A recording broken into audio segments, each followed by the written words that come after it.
Everyone welcome back to my channel. మనకి ఆంధ్రప్రదేశ్లోని మహిళా శిశు సంక్షేమ శాఖ ఉంటుంది కదా. సో ఇందులో కొన్ని వేకెన్సీస్ అయితే రిలీజ్ చేశారు. కేవలం 7th 10th and degree qualifications ఉండే ఎవ్రీవన్ కూడా దీనికైతే అప్లై అనేది చేసుకోవచ్చు. అండ్ దీని యొక్క శాలరీస్ ఏంటి, ఎడ్యుకేషనల్ క్వాలిఫికేషన్స్ ఏంటి, ఏ డేట్ లోపల అప్లై చేయాలి, ఇలాంటివంతా కూడా మనం ఈ వీడియో ద్వారా అయితే తెలుసుకుందాము. చివరి వరకు అయితే చూడండి. మీకు ఏమైనా డౌట్స్ ఉంటే ఖచ్చితంగా కామెంట్ చేయండి, దానికి రిప్లై ఇస్తాము మన ఛానల్ నుంచి. అండ్ ఆల్సో మన టెలిగ్రామ్ వాట్సాప్ ఛానల్ లింక్స్ అనేది ఇస్తాను, ఒకసారి చెక్ చేసుకోండి. ఎందుకంటే అందులో వెంటనే జాబ్ అప్డేట్స్ అనేది పోస్ట్ చేస్తుంటాం మేము. సో మీకైతే యూజ్ అవుతుంది, వెంటనే ఏదైనా జాబ్ అప్లై అనేది చేసుకోవచ్చు. సో వెంటనే మీకు ఇంట్రెస్ట్ ఉంటే ఫాలో అవ్వండి. మన టెలిగ్రామ్ వాట్సాప్ ఛానల్ లింక్స్ నేను డిస్క్రిప్షన్లో ఇస్తున్నాను. ఫస్ట్ ఈ వీడియోని మీ ఫ్రెండ్స్ అండ్ ఫ్యామిలీకి షేర్ చేయండి. ఎందుకంటే మీకు కాకపోయినా ఇంకొకరికి మీరు హెల్ప్ చేసిన వాళ్ళు అవుతారు కదా. సో దట్స్ వై మీరు వెంటనే మీ ఫ్రెండ్స్ అండ్ ఫ్యామిలీకి వాట్సాప్ గ్రూప్లో షేర్ చేసేయండి. ఇప్పుడైతే మన వీడియోలోకి వెళ్ళిపోదాం. సో ఫస్ట్ వచ్చేసరికి ఇక్కడైతే చూసేయండి, government of Andhra Pradesh women development and child welfare department office the district women and child welfare empowerment ఇచ్చారు కదా. మనకి డిపార్ట్మెంట్ అనకాపల్లి డిస్ట్రిక్ట్ అయితే ఇచ్చారు. మనకి ఆంధ్రప్రదేశ్లోని అనకాపల్లి డిస్ట్రిక్ట్స్ నుంచి అయితే ఈ నోటిఫికేషన్ అనేది వచ్చింది. ఇక్కడ వచ్చేసరికి notification for recruitment of the following positions in specialised adoption agency, children homes. అట్లాగే మనకి అనకాపల్లి డిస్ట్రిక్ట్స్ నుంచి వచ్చింది కాబట్టి ఈ ఆఫీస్ నుంచి వీళ్ళైతే రిలీజ్ చేశారు.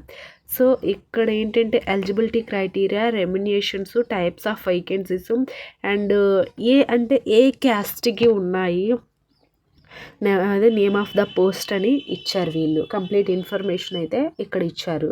అయితే ఫస్ట్ ఆఫ్ ఆల్ వచ్చేసరికి ఇక్కడ చూడండి, మేనేజర్స్.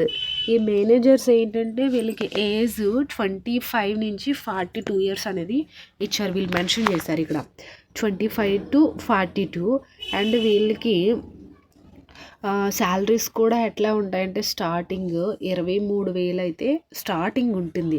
అలాగే ఎవ్రీ ఇయర్ ఇంక్రిమెంట్స్ కూడా ఉంటాయి. గవర్నమెంట్ నుంచి కొన్ని బెనిఫిట్స్ అయితే ఉంటుంది.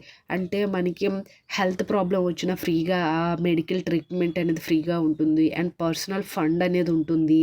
అండ్ ఆల్సో ఇంకా గవర్నమెంట్ యొక్క బెనిఫిట్స్ అనేది చాలా ఉంటాయి. సో అందుకు అప్లై చేసుకోండి, అదొకటి. అయితే ఇది కాంట్రాక్ట్ బేసిస్ కింద అయితేనే తీసుకుంటున్నారు, అదొకటి. అండ్ ఆల్సో దీనికి ఏంటంటే should have a post graduate in social worker, master degree in psychology, MSc home sciences from recognised university ఇచ్చారు. సో మనకి అంటే సోషల్ వర్క్ ఉంటుంది కదా, సోషల్ వర్క్ పోస్ట్ గ్రాడ్యుయేషన్ వీళ్ళు చేసిన వాళ్ళు మేనేజర్ పోస్టులకు అనేది అప్లై అనేది చేసుకోవచ్చు. 25 ఇయర్స్ నుంచి 42 ఇయర్స్ ఏజ్ అనేది ఇచ్చారు. అండ్ ఇంకెక్కడ వచ్చేసరికి ఏంటంటే డాక్టర్స్, పార్ట్ టైం అంటే వీళ్ళకి జస్ట్ ఒక 1 hour 2 hours లేదా ఒక 1/2 hourలో చెక్ చేసి వెళ్ళిపోవడమే. సో డే అంతా వీళ్ళకి వర్క్ అనేది ఉండదు, జస్ట్ ఒక 1/2 hour 1 hour వీళ్ళకి వర్క్ అనేది ఉంటుంది.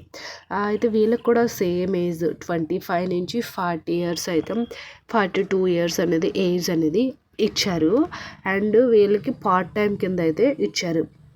9,000 అంటే వీళ్ళకి బేసిక్గా 10,000 అయితే పర్ మంత్ రెమ్యునేషన్స్ ఉంటుంది. అంటే డే అంతా కాదు కదా వర్క్, జస్ట్ డేలో 1 hour లేదా వీక్లీలో ఒక 2 times ఇట్లా అనేది వీళ్ళకైతే వర్క్ అనేది ఉంటుంది. సో అది వీళ్ళకి ఖచ్చితంగా మెడికల్ డాక్టర్ హ్యావింగ్ ఎంబీబీఎస్ అనేది ఖచ్చితంగా ఉండాలి వీళ్ళకి, ఈ పార్ట్ టైం డాక్టర్స్ వాళ్ళకి. అండ్ ఇక్కడ ఆయాస్ ఉంది చూసారా, ఆయాస్ 25 ఇయర్స్ నుంచి 42 ఇయర్స్ అయితే ఉంది. ఈ 25 ఇయర్స్ నుంచి 42 ఇయర్స్ ఇది కాంట్రాక్ట్ బేసిస్ కింద తీసుకుంటున్నారు కాబట్టి ఖచ్చితంగా పర్మనెంట్ చేస్తారంటే కాంట్రాక్ట్ బేసిస్ కింద తీసుకున్నాం ప్రతి ఒక్క పోస్ట్ కూడా ఆఫ్టర్ 2-3 ఇయర్స్ తర్వాత పర్మనెంట్ చేసే ఛాన్సెస్ అనేది హైగా ఉంటుంది. సో అది అయితే ఇక్కడ వీళ్ళకి ఏంటంటే 8,000 పర్ మంత్ అనేది వస్తుంది. అండ్ ఇక్కడ 7th క్లాస్ అనేది కంప్లీట్ అనేది చేసి ఉండాలి. సో అదొకటి. అండ్ చౌకీదార్స్ ఉంటారు కదా, 25 ఇయర్స్ నుంచి 42 ఇయర్స్ ఏజ్. అండ్ వీళ్ళకి కూడా 8,000 ఉంటుంది. వీళ్ళు కూడా 7th క్లాస్ కంప్లీట్ అనేది అయి ఉండాలి. అండ్ ఇక్కడ వీళ్ళు వర్క్ ఎక్స్పీరియన్స్ ఉంటే మీకే ఫస్ట్ ప్రిఫరెన్స్ అనేది ప్రాధాన్యత అనేది ఇస్తారు. సో వర్క్ ఎక్స్పీరియన్స్ ఉండే వాళ్ళు ఇంకా బెనిఫిట్ అయితే ఉంటుంది. సో అది ఒకటి. అండ్ ఇంకా వచ్చేసరికి ఏంటంటే ఇక్కడ మనకి ఎలాంటి రాత పరీక్షలు ఇలాంటివంతా ఏం లేదు. జస్ట్ మీ యొక్క సర్టిఫికేట్లో ఉండే మార్క్స్ బట్టి మీ యొక్క ఎక్స్పీరియన్స్ బట్టే ఉంటుంది. ఇక్కడ డైరెక్ట్గా తీసుకుంటున్నారు. ఎలాంటి ఎగ్జామ్ అనేది పెట్టట్లేదు. డాక్యుమెంట్ వెరిఫికేషన్స్ అంతా జస్ట్ బేసిక్గా చెక్ చేస్తారు. నార్మల్గానే తీసుకుంటున్నారు. సో అదొకటి. అండ్ ఇంకా వచ్చేసరికి ఇక్కడ వీళ్ళు మెన్షన్ చేశారు ఇవన్నీ అంటే మీ యొక్క based on the performance of the interview. So ఇక్కడ స్మాల్ ఇంటర్వ్యూ చేస్తారు, ఒక బేసిక్ ఇంటర్వ్యూ. దానికైతే ఒక 30 మార్క్స్ అట్లా అనేది ఉంటాయి. సో ఆ ఇంటర్వ్యూలో మీరు బాగా పర్ఫామ్ చేశారనుకోండి, అంటే బేస్డ్ ఆన్ పర్ఫార్మెన్స్, మీకు ఎలాంటి ఎగ్జామ్ పెట్టట్లేదు కాబట్టి ఒక ఇంటర్వ్యూ చేసేటప్పుడు దానికి తగ్గట్టుగా మీరు మంచిగా పర్ఫామ్ చేస్తే 30 మార్క్స్ యాడ్ అవుతాయి. కాబట్టి అది ఒకటి చెక్ చేసుకోండి మంచిగా. అంటే బేసిక్గా అడుగుతారు, అవి మీరు మంచిగా చెప్తే బెటర్. సో అదొకటి. అండ్ ఇంకా డీటెయిల్స్లోకి వెళ్తే దీనికి ఎలాంటి రాత పరీక్ష లేదు. ఇక్కడ వచ్చేసరికి ఏంటంటే డేట్స్ అనేది మెన్షన్ చేశారు. ఇక్కడ చూడండి, ఆల్రెడీ మనకి January 6th నుంచి స్టార్ట్ అయ్యాయి. అండ్ January 25th లోపు మనం అప్లై అనేది చెయ్యాలి. సో అది ఇక్కడ చూడండి, only qualified short list candidates will be called for interview. అంటే ఇప్పుడు చాలామంది అప్లై చేస్తారు. సో మీ మెరిట్, ఎక్స్పీరియన్స్ అన్నీ మీ బయోడేటా చెక్ చేస్తారు వాళ్ళు.